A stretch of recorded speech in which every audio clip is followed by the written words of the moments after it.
प्रसाद से नाखून क्यों बढ़ते हैं, पाठ समझने जाएंगे। नाखून क्यों बढ़ते हैं, हमारे नाखून क्यों बढ़ते हैं, ये पाठ हम समझेंगे। इसके लेखक श्री आचार्य हजारी प्रसाद द्विवेदी जी हैं। इनका परिचय देखो बच्चों, इनका जन्म सन 1907 में बलिया उत्तर प्रदेश में हुआ था। द्विवेदी जी की हिंदी साहित्य के मौलिक निबंधकार, उत्कृष्ट समालोचक और सांस्कृतिक विचारधारा के ये प्रमुख उपन्यासकार भी थे। इनका व्यक्तित्व बड़ा ही प्रभावशाली था। इनका स्वभाव बड़ा ही सरल और उदार था। आप हिंदी, अंग्रेजी, संस्कृत और बांग्ला भाषाओं के विद्वान थे। हिंदी भाषा, संस्कृत भाषा, अंग्रेजी भाषा और बांग्ला मतलब बंगाली भाषा के ये विद्वान थे। इनकी प्रमुख कृतियां हैं अशोक के फूल, बाणभट्ट की आत्मकथा आदि। गद्य संबंधी देखो, प्रस्तुत वैचारिक निबंध में, वैचारिक निबंध है ये, आचार्य हजारी प्रसाद ने नाखून बढ़ने को पशुता का चिन्ह माना है। नाखून बढ़ने को उन्होंने पशुता का चिन्ह माना है। नाखून पशुता बुराइयों का प्रतीक है। आपका कहना है कि जिस तरह नाखून बढ़ने पर हम उसे काट देते हैं, नाखून को बढ़ने नहीं देते, हम उसे काट देते हैं, उसी तरह यदि किसी में बुरी आदतें आ जाए तो उसे त्याग देना चाहिए। नाखून बोलते ना घर में कि नाखून बढ़ गए हैं, काट डालो, नहीं तो इसमें मैल भर जाएगा, ये पशुता की निशानी है, अच्छी बात नहीं है।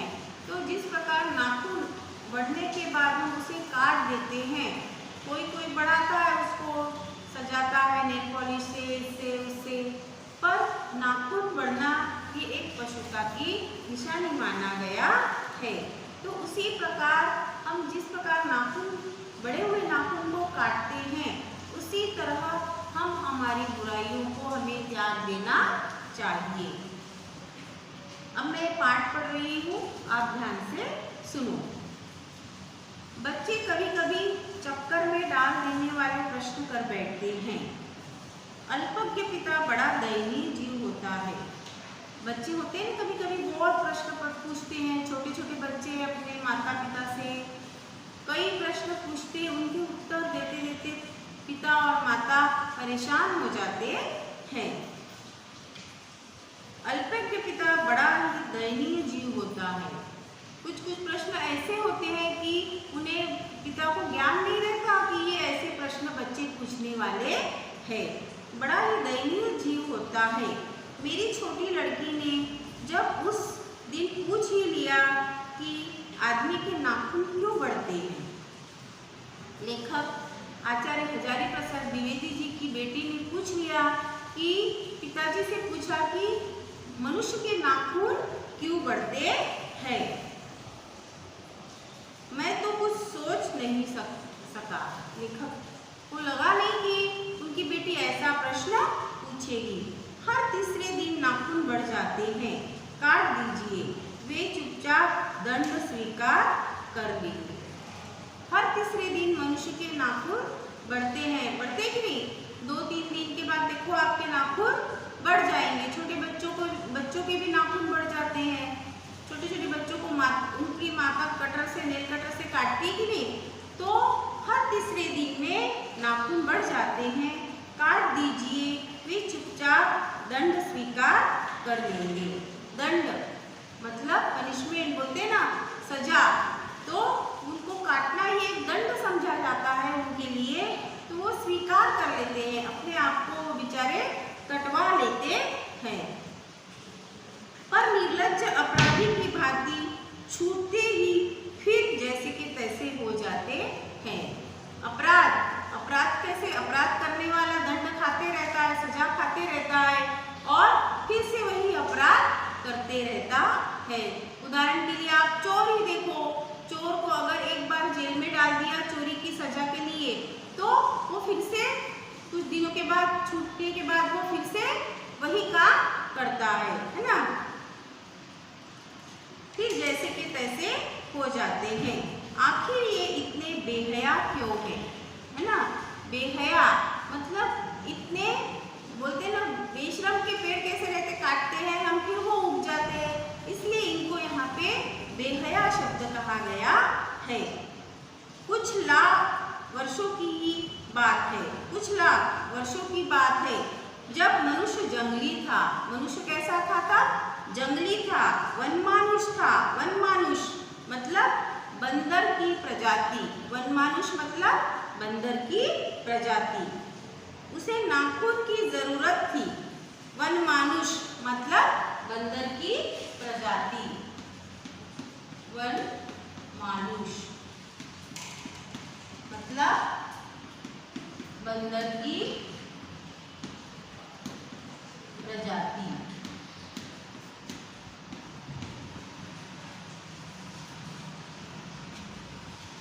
बंदर की मतलब बंदर के जैसा था, उसको पूंछ भी थी, है ना। मनुष्य को कुछ लाख वर्षों पहले पूंछ भी थी, बंदर के समान उसे पूंछ भी थी। उसे नाखून की जरूरत थी। उसकी जीवन रक्षा के लिए नाखून बहुत जरूरी थे।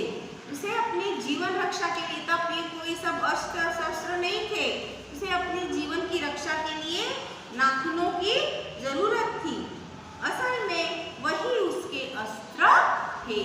यही नाखून ही अपनी बचाव के लिए, यही उसके अस्त्र थे। दांत भी थे, पर नाखून के बाद ही उनका स्थान था। दांत भी थे, परंतु पहले नाखूनों से पकड़ेगा, नाखूनों से नोचेगा, बाद में वह दांत से उन्हें काटेगा। तो यही उनके अस्त्र थे।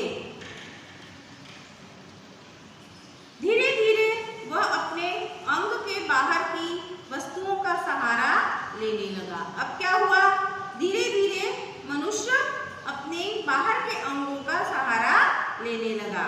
उसने हड्डियों के भी हथियार बनाए। मनुष्य ने क्या किया? धीरे धीरे हड्डियों के हथियार बनाने का कार्य शुरू किया। उसने धातु के हथियार बनाए। इतिहास आगे बढ़ा। हमारा जो इतिहास है वो धीरे धीरे आगे बढ़ता गया। उसने धातु के हथियार बनाए, इतिहास आगे बढ़ा। कभी कभी मैं हैरान होकर सोचता हूँ कि मनुष्य आज अपने बच्चों को नाखून न काटने पर डांटता है कि नहीं? अगर नाखून बढ़ गए तो डांट पड़ती कि नहीं घर में? तो लेखक बोल रहे हैं यहाँ पे कि कभी कभी मैं हैरान होकर सोचता हूँ कि आज मनुष्य बच्चों को नाखून न काटने पर डांटता है।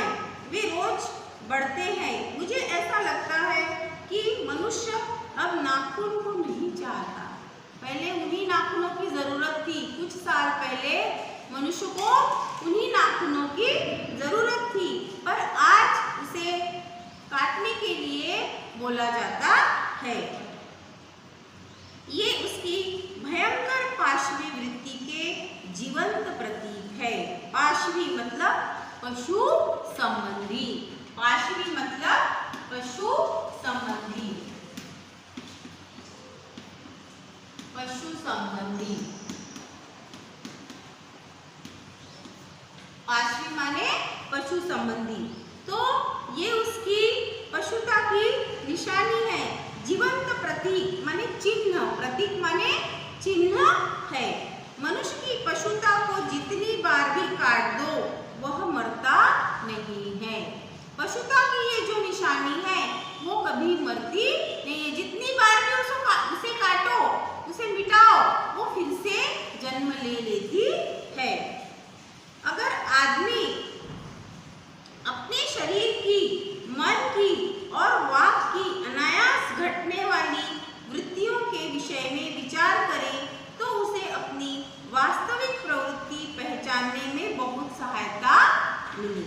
अगर मनुष्य अपने शरीर की और अपने मन की, वाक माने चलने की, बोलने की अनायास घटने वाली वृत्तियों के विषय में विचार करे तो उसे अपनी वास्तविक प्रवृत्ति, वास्तविक जो व्यवहार है, प्रवृत्ति माने व्यवहार, वृत्ति व्यवहार,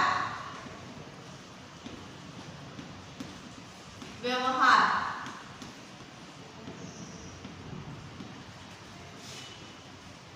उसे यह प्रवृत्ति पहचानने में बहुत बड़ी ही सहायता मिलती है।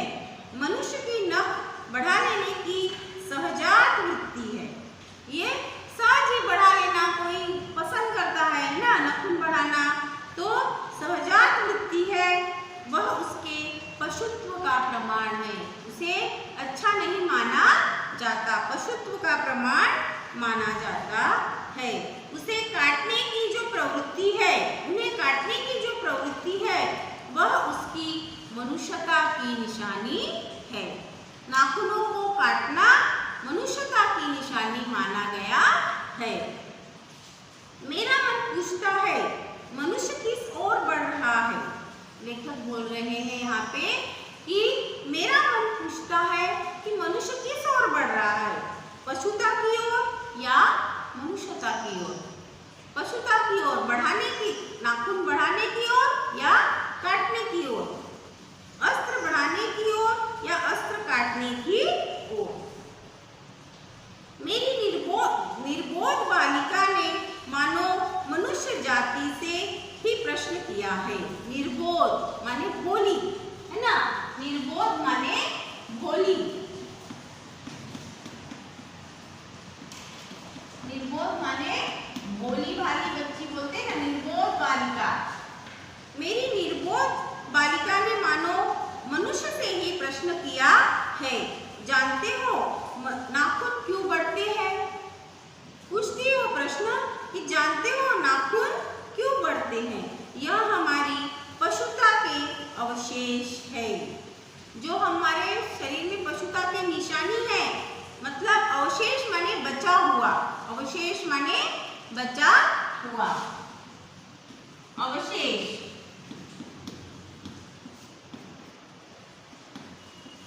बचा हुआ।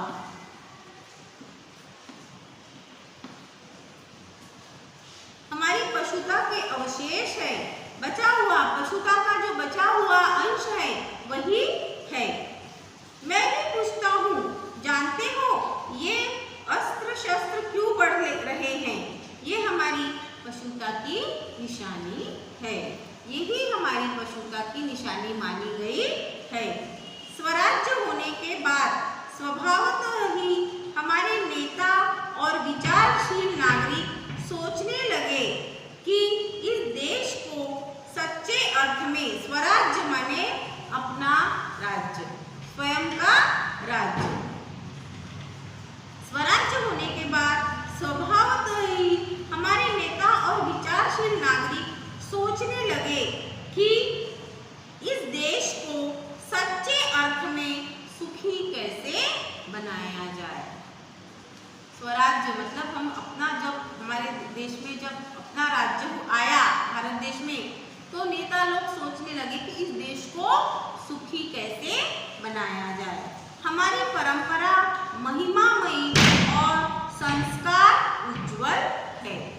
हमारी जो परंपरा है, परंपरा मतलब एक के बाद दूसरा पीढ़ी दर पीढ़ी चलता है कि नहीं, परंपरा, उसे कहा गया है परंपरा।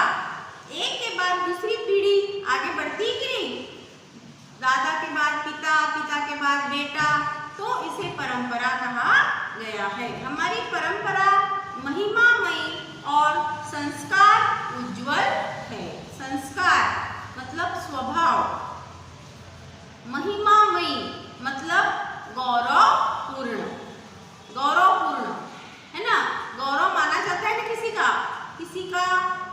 किसी की महिमा के गुण गाना, किसी के गौरव के गुण गाना, तो महिमामयी मतलब गौरवपूर्ण।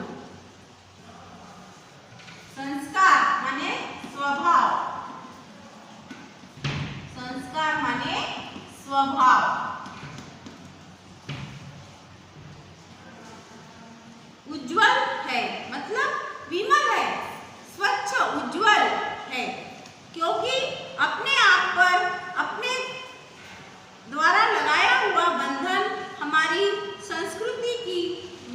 बड़ी विशेषता है, क्योंकि अपने आप पर, हमें स्वयं पर लगाया हुआ, अपने आप द्वारा लगाया हुआ बंधन हमारी संस्कृति की बहुत बड़ी विशेषता है।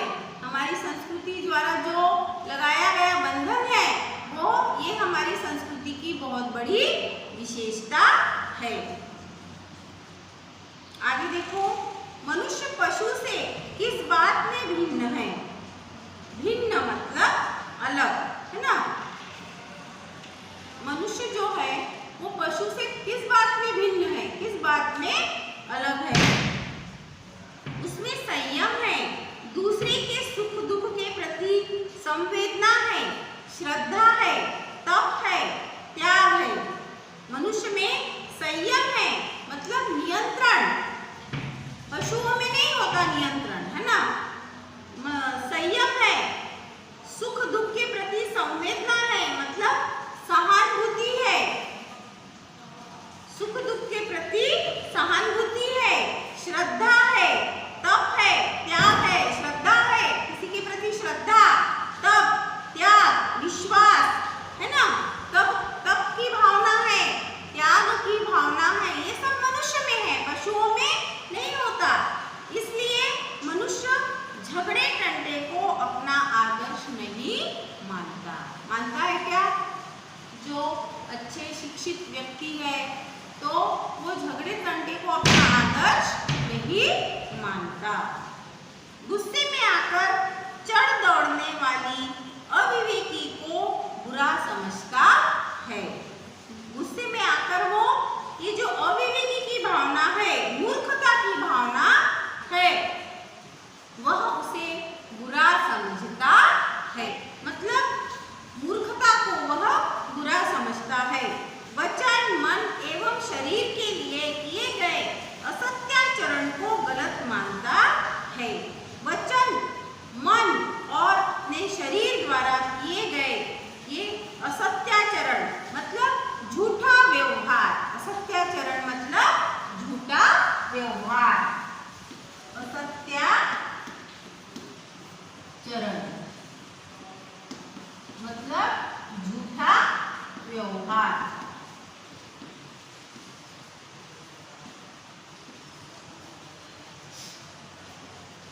असत्याचरण को गलत मानता है। ऐसा कोई दिन आ सकता है जब मनुष्य के नाखूनों का बढ़ना बंद हो जाएगा। जिस प्रकार मनुष्य की पूंछ आना बंद हो गया, ऐसा ही कोई दिन आ सकता है कि जिस दिन मनुष्य के नाखूनों का बढ़ना बंद हो जाएगा। प्राणी शास्त्रियों का ऐसा अनुमान है कि मनुष्य का अनावश्यक अंग उसी प्रकार झड़ जाए जिस प्रकार उसकी पूंछ झड़ गई। प्राणी शास्त्रियों का, जैसे विज्ञान के द्वारा जो है उसके द्वारा कई प्राणी शास्त्रियों का कहना है, उनका अनुमान है कि मनुष्य के जो अनावश्यक अंग है, जिस प्रकार पूंछ झड़ गई उसी प्रकार ये भी झड़ जाएंगे, ये भी लुप्त हो जाएंगे मतलब छिप जाएंगे। शायद उस दिन वह मरणास्त्रों का प्रयोग भी बंद कर देगा। मरणास्त्रों मतलब घातक हथियार, घातक हथियार, मर जाता है जिस हथियार द्वारा मनुष्य, ये हथियार भी वह प्रयोग करना बंद कर देगा। नाखून का बढ़ना मनुष्य के भीतर पशुता की निशानी है, पशुता की निशानी मानी जाती है उसे, है ना। अच्छा नहीं मानते नाखूनों का बढ़ना, और उसे नहीं बढ़ने देना मनुष्य की अपनी इच्छा व आदर्श है। उसे बढ़ने देना या न बढ़ने देना ये मनुष्य की अपनी इच्छा पर है ना। अगर वो उसे काट देता है तो ये आदर्श माना जाता है, मनुष्य का गौरव माना जाता है। मनुष्य में जो घृणा है, अनायास घृणा सिखाई आ जाती है। घृणा करना किसी के लिए, है ना, ये कोई सिखाता नहीं है, ये अनायास आ जाती है। वह पशुत्व का द्योतक है, वह पशुत्व का द्योतक है मतलब प्रतीक है। द्योतक है मतलब प्रतीक है, पशुत्व का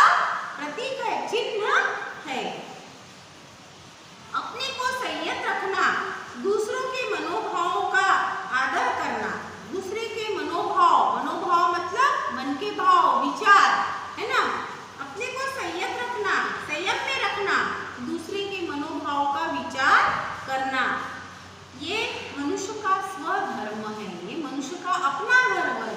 ये सिखाना नहीं पड़ता, ये मनुष्य को अपने आप आ जाना चाहिए। बच्चे यह जाने तो अच्छा हो कि अभ्यास और तप से प्राप्त वस्तुएं मनुष्य की महिमा को सूचित करती है। बच्चों ये जान ले तो अच्छा है कि अभ्यास करना और तप करना, तप से हमें फल की प्राप्ति होती है। तप से प्राप्त वस्तुएं मनुष्य की महिमा को सूचित करती है। मनुष्य की चरितार्थता प्रेम में है। प्रेम में चरितार्थता मतलब सार्थकता, मैत्री में है, मित्रता में है, त्याग में है, अपने को सबके मंगल के लिए निशेष भाव से दे देने में है। सबके कल्याण के लिए, मंगल मतलब कल्याण के लिए निशेष भाव से त्याग कर देने में है। मनुष्य नाखूनों का बढ़ना मनुष्य की उस अंधसहजात वृत्ति का परिणाम है। अंधसहजात मतलब पशुता की निशानी है, जो उसके जीवन में सफलता ले आना चाहती है। अगर उसे काट देंगे तो मनुष्य के जीवन में सफलता आती है। उसको काट देना उस स्वनिर्धारित आत्मबंधन का फल है। उसे काटना स्वनिर्धारित, स्वयं पर उसको निर्भर रखना है, स्वयं को उसका निर्णय लेना है, काटना है कि नहीं, आत्मबंधन का ही फल है। ये आत्मबंधन मतलब अपने मन में उसको सोचना है कि अपने नाखून काटना है कि नहीं, अपने बुरे विचार त्यागना है कि नहीं, जो उसे चरितार्थता की ओर ले जाती है, मतलब सार्थकता की ओर ले जाती है। नाखून बढ़ते हैं तो बढ़े, मनुष्य उन्हें बढ़ने नहीं देगा। अगर नाखून बढ़ रहे तो बढ़े, पर मनुष्य का कर्तव्य है कि उसे अवश्य काटना चाहिए। उसी प्रकार बुरे विचार मनुष्य को अवश्य त्यागना चाहिए। तो नाखून क्यों बढ़ते हैं, ये पाठ हमने आज पढ़ा हजारी प्रसाद, डॉक्टर हजारी प्रसाद द्विवेदी जी का। तो बच्चों आप सबको समझ में आया नहीं ये पाठ, नाखून क्यों बढ़ते हैं, मतलब बुराइयों को त्यागना है, उन्हें बढ़ाना नहीं है, उन्हें काट लेना है। उसी प्रकार अपने बुरे गुणों को भी हमें त्यागना है। समझ में आया?